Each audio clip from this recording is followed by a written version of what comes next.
मुझे मालूम है मेरे जन्म को लेकर आपके मन में कितना उत्साह, रोमांच व उत्सुकता है। दरअसल हर महिला की यह ही स्थिति होती है जब उसे माँ बनने का सुख प्राप्त होता है।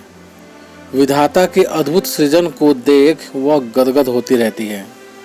इसमें कोई शक नहीं कि 9 महीनों का लंबा समय उसने काफ़ी तकलीफ़ें सहकर बिताया होता है।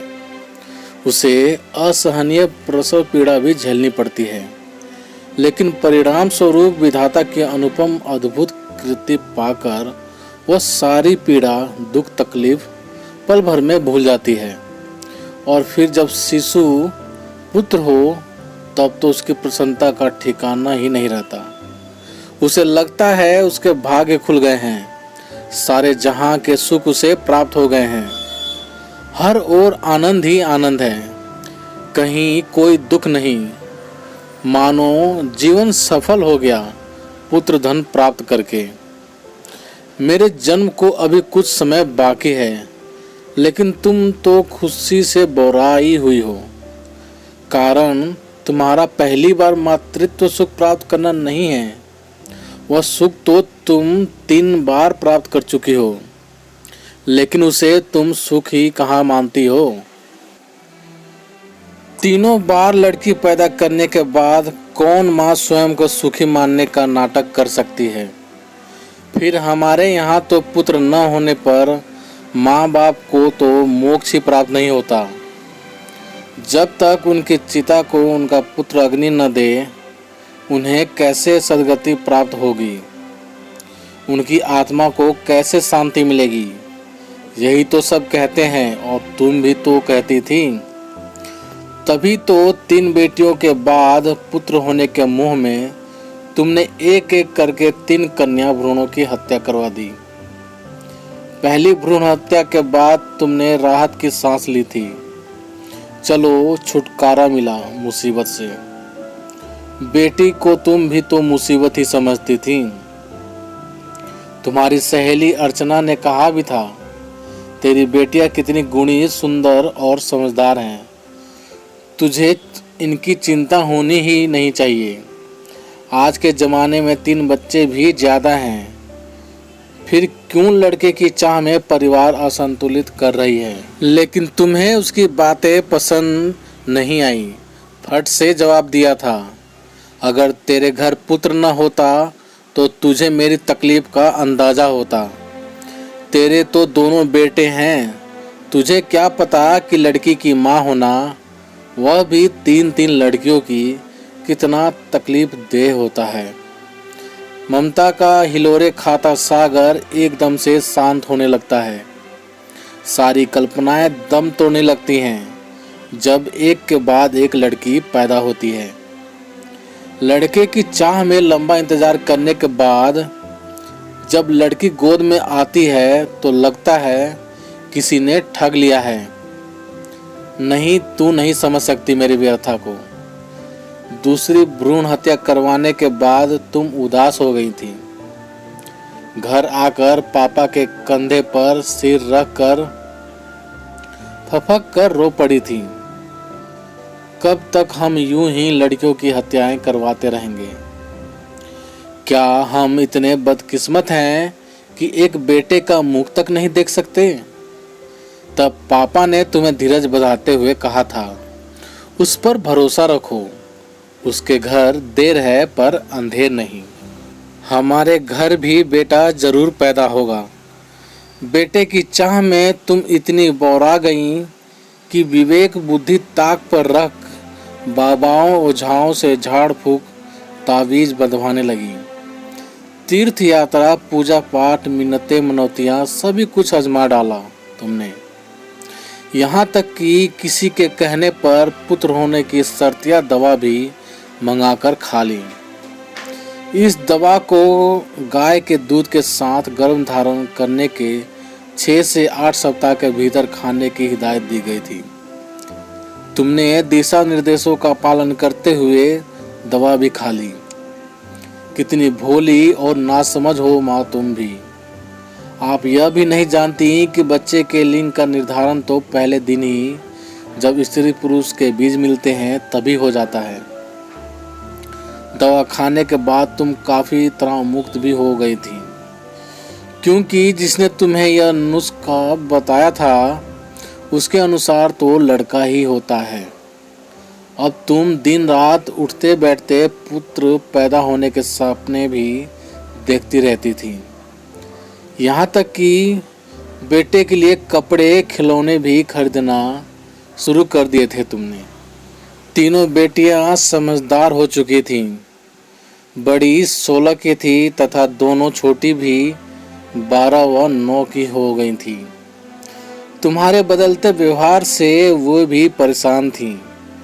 तुम अक्सर ही कह उठती, जब तुम्हारा छोटा भाई आएगा तब ये करेंगे वो करेंगे, उसके कपड़े खिलौने के लिए नई अलमारी खरीदेंगे, उसके नामकरण पर बड़ी पार्टी का आयोजन करेंगे, उसके जन्मदिन पर शहर की सबसे अच्छी बेकरी से बढ़िया केक बनवाएंगे।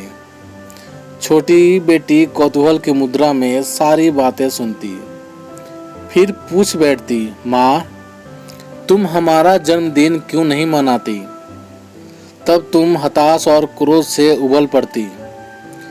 एक होती तो उसका मनाती भी, यहाँ तो 3-3 की कतार लगी हुई है, किसका मनाऊं किसका छोड़ूं? एक बार बड़ी बेटी ने गुस्से में कह ही डाला कि लड़कियों से इतना क्यों चिढ़ती हो माँ, आखिर तुम भी तो लड़की ही हो ना। तब तुमने उसे कितना बुरा भला कहा था, केवल हाथ उठाने की कमी रह गई थी। उसके पश्चात बेटियां भी फूट फूट कर रोई थीं, और तुम भी। तुम अपनी बदकिस्मती पर रो रही थीं, बेटा पैदा न होने पर, और बेटियां अपनी उपेक्षा पर। तुम्हारे पक्षपातपूर्ण रवैये पर जो बेटा होने से पहले ही आरंभ हो गया था, तुम्हारी सहेली को भी जब पता चला कि इस बार तुमने भ्रूण परीक्षण नहीं करवाया है क्योंकि पुत्र रत्न की दवा तुम खा चुकी हो, तो उसने तुम्हें कितना फटकारा था। कितनी बेवकूफ़ हो, अगर दवा खाने से पुत्र पैदा होने लगे फिर तो सभी मनपसंद औलाद प्राप्त कर लेंगे, दुनिया की आबादी का संतुलन ही नहीं गड़बड़ा जाएगा। जब मूर्खता पर कर ही बैठी हो तो अब भ्रूण परीक्षण भी जल्द से करवा लो, कहीं देर हो गई तो पछताना न पड़ जाए। तुम बुरी तरह घबरा गई थी, कहाँ तो दिन रात बेटे के सपने देखने में मग्न रहती थी, और कहाँ आपकी सहेली ने संशय में डालकर सारे सपने बिखेर दिए थे। अपनी सहेली के ही साथ तुम उसी दिन डॉक्टर के पास दौड़ी थी। जब डॉक्टर ने बताया तुम्हारे गर्भ में पुत्र नहीं बल्कि पुत्री है, उड़ गए। आंखों से अविरल अश्रुधारा बह निकली थी। डॉक्टर ने यह भी स्पष्ट कर दिया था कि समय अधिक बीत जाने के कारण अब गर्भपात भी नहीं किया जा सकता। उस घड़ी तो तुम्हारी स्थिति इतनी दयनीय हो गई थी, जब डॉक्टर के पैरों पर गिरकर रोते हुए तुम गिड़गिड़ा रही थी, डॉक्टर साहब कुछ भी करिए, मुझे लड़की नहीं चाहिए, किसी भी कीमत पर मुझे इससे छुटकारा चाहिए। फिर तुम्हारी तथा पापा की स्वीकृति पर डॉक्टर ने खतरनाक लड़की को इंजेक्शन देकर पहले मारा, फिर प्रसव क्रिया द्वारा उस मरी बच्ची को बाहर निकाला।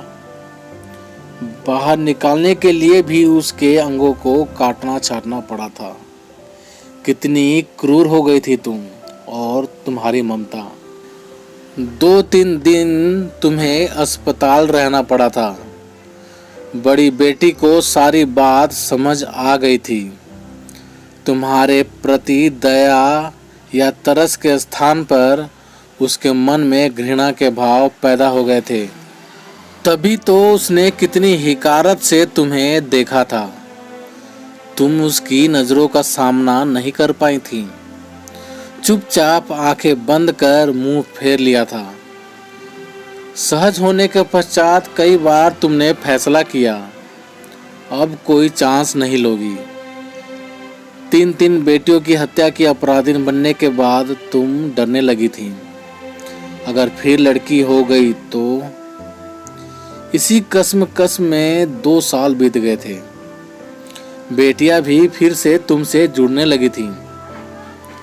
कदाचित यह मानकर कि अब तुम परिवार बढ़ाने के बजाय पुत्र के मोह को त्याग कर लड़कियों पर ही समुचित ध्यान दोगी।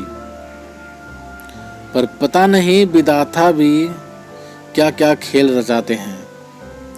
उन्होंने तुम्हें इतनी प्यारी गुणी समझदार बेटियां दी, लेकिन स्वयं को गर्वित महसूस करने के स्थान पर तुम तो अपने को सबसे बदनसीब मानती थी।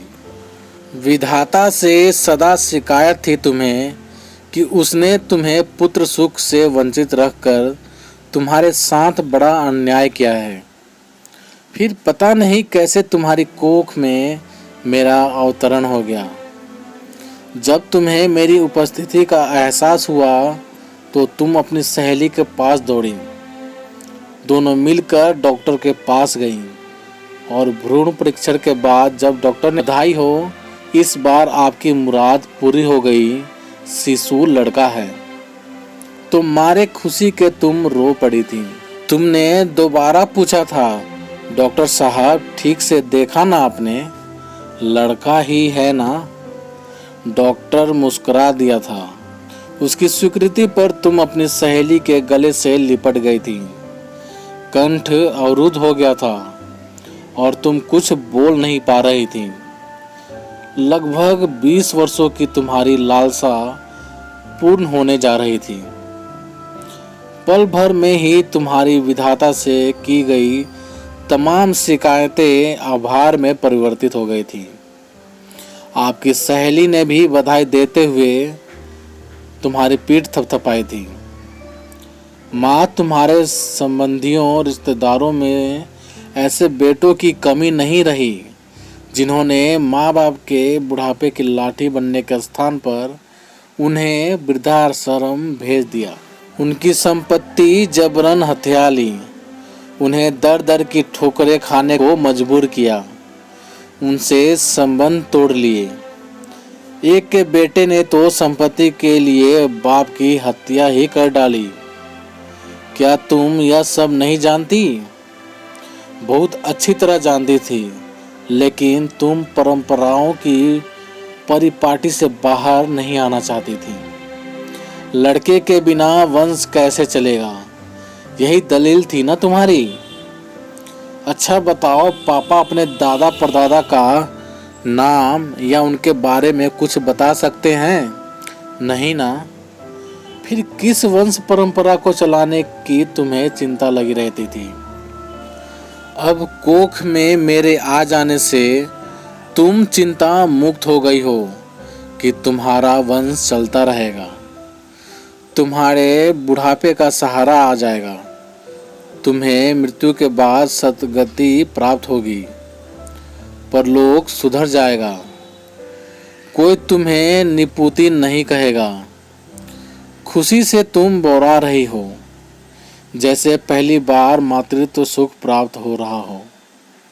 कुछ ऐसा ही तुम्हारा व्यवहार सोच होते जा रहे हैं। कोख में लड़की न होने के कारण इस बार गर्भावस्था में परिवर्तन तुम जबरन महसूस कर रही हो। तुम्हारा जी मचलाना इस बार बहुत कम समय तक हुआ है। खट्टा खाने की बजाय मीठा खाने की इच्छा होती है। चेहरे पर थकान, झाइयों के स्थान पर चमक आ गया है, रंग निखर गया है, पेट का उभार पहले की बजाय अधिक तेजी से हो रहा है, चाल में परिवर्तन आ गया है। ये सारे परिवर्तन केवल तुम ही महसूस कर रही हो, कहने वाला तो कोई नहीं है। लेकिन अंधविश्वासों परंपराओं में जकड़ी अज्ञानी माँ यह नहीं जानती कि विज्ञान चाहे कितनी भी तरक्की कर ले, कभी कभी और कहीं कहीं वह भी गलत सिद्ध होता है। और मेरे बारे में तो डॉक्टर भी गच्चा खा गए। बहुत बड़ी भूल कर बैठे। तुम्हें बताया कि तुम्हारे गर्भ का शिशु लड़का है, लेकिन असलियत यह है कि मैं लड़का नहीं हूँ।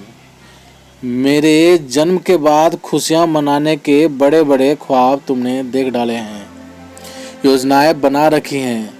मोहल्ले भर में लड्डू बंटवाए जाएंगे, बैंड बाजा बजेगा, पटाखे आतिशबाजी चलाए जाएंगे, घर में शुद्ध घी के दिए जलाए जाएंगे। मगर तुम्हारी सारी योजनाएं धराशायी हो जाएंगी। ख्वाब बिखर जाएंगे जब जन्म के बाद तुम मुझे देखोगी।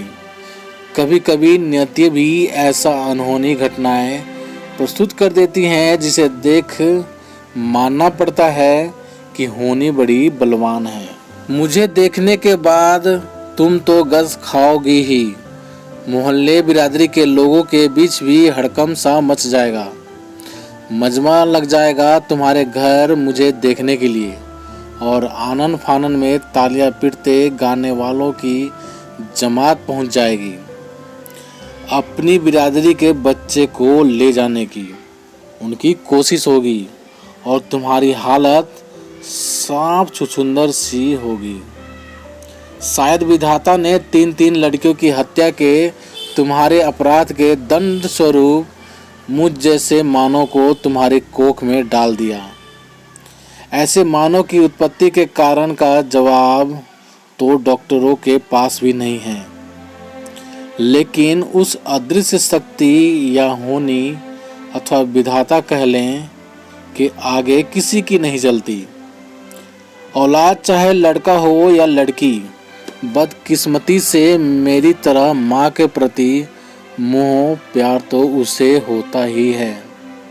मैं भी यह सोचकर परेशान हूँ कि मेरे जन्म के बाद तुम पर जो दुख तनाव का पहाड़ टूटेगा, उससे तुम्हें कैसे निजात मिल सकती है।